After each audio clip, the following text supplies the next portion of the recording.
Hey guys, Movie Guy again here, and carrying on with some of my favourite horror films, we have Tobe Hooper's 1974 classic, The Texas Chainsaw Massacre. Now guys, this is probably my favourite ever horror film.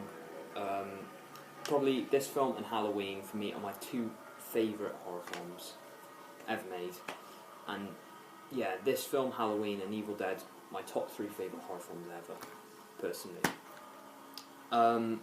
Now this film, just really damn intense. I mean, what else can I say about it? It's an influential, cult classic horror film,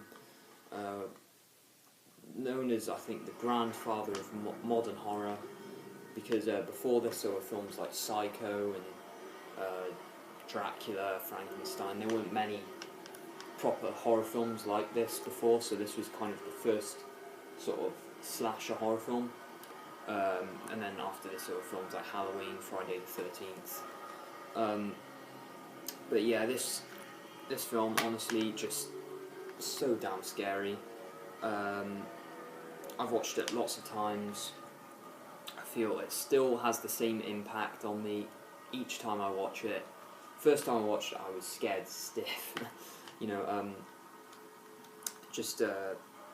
I mean, this film was made on a nothing budget, made a huge amount of money at the box office, got banned in many countries because, you know, it was way too intense. And you may think the original Texas Chainsaw has a lot of gore. It really does not. There's barely no gore. It's just more suggestion than gore. It's I mean, you do see people cut their hands, you do see blood, but you don't see people's limbs being chopped off like in other slasher films. It's just more suggested.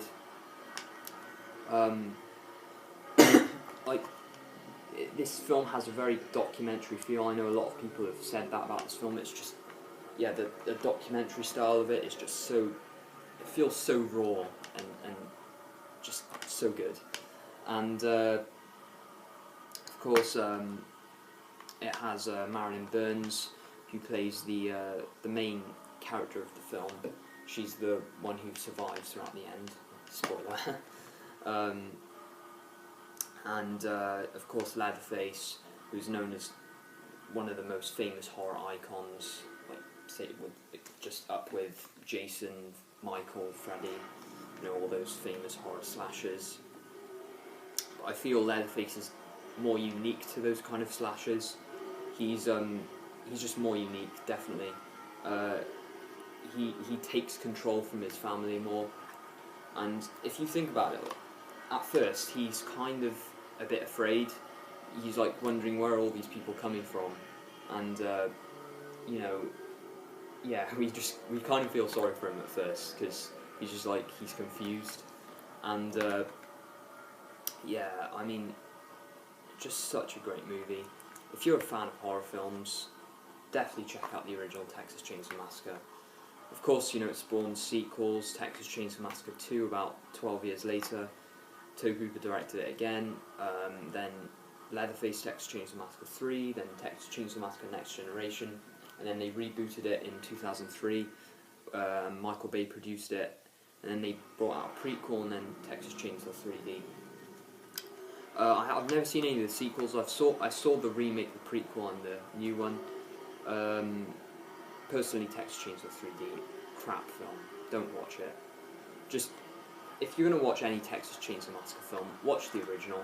Don't watch any other ones. I've never seen the sequels, and I don't plan on seeing them.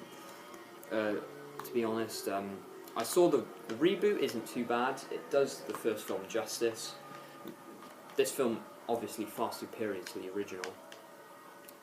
And another really great thing about this film, it doesn't really have a proper score. Like, as you can see now, this is the main score to the film. It's it just uses like these chain sounds and these creaking sounds, and it's just so unnerving, and like really gives you the chills. It's giving me the chills just hearing it now. It just doesn't, like with a lot of horror films, it uses, you know, music when stuff gets intense. But this film, it just doesn't have a proper score. it just uses lots of noises to put you off it. I mean, just some really unnerving sounds, like those creaking noises. And you know, it's just such an influential horror film. I just really don't have much else to say about it. You